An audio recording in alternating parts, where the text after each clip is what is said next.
میں سمجھتا ہوں کہ انسان کو دنیا سے رخصت ہونے سے پہلے ہی پتہ چل جاتا ہے اس کے ساتھ کیا ہونے والا ہے. دیکھیں، جب انسان دنیا سے رخصت ہو رہا ہوتا ہے نا تو اس کے سامنے فرشتے آتے ہیں، یا جنت کے فرشتے آئیں گے یا جہنم کے فرشتے آئیں گے، جیسے کہ حدیث میں آتا ہے. اگر جنت کے فرشتے آ گئے تو انسان کے دو مسئلے بڑے حل ہوتے ہیں. آگے کا ڈر ختم ہو جاتا ہے، کیونکہ وہ فرشتے آ کے ان الذین قالوا ربنا اللہ ثم استقاموا تتنزل علیہم الملائکۃ الا تخافوا ولا تحزنوا وابشروا بالجنہ. وہ جنت کا وہ بتاتے ہیں، وہ کہتے ہیں تمہارا رب تمہارے لیے راضی ہے. اللہ تعالیٰ کے بارے میں، رحمت کے بارے میں بتاتے ہیں تو انسان بڑا خوش ہو کے کہتا ہے کہ میری موت جلدی نکلے. وہ جاتا ہے میں جلدی اس دنیا سے رخصت ہو جاؤں. اس وقت اس کو اپنا پیچھے جو گھر چھوڑنے کا غم ہے وہ بھی جو ہے نا ہلکا ہو جاتا ہے. اور جیسے کہ حدیث میں آتا ہے اس کی وجہ سے اس کی موت کی تکلیف بھی کئی اعتبار سے کم ہو جاتی ہے.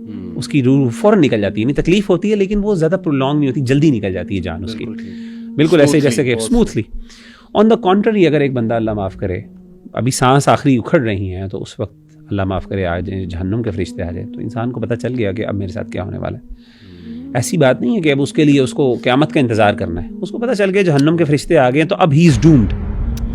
اگرچہ اس میں ہوپ ہے، اگر انسان مومن ہے تو ایک وقت آئے گا کہ جہنم میں انسان اللہ جنت میں بھی لے جائیں گے، لیکن there is a long period of time جس کے اندر پنشمنٹ بھی، جس میں اللہ معاف کرے پتہ نہیں کیا کیا اس کے ساتھ ہونے والا ہے.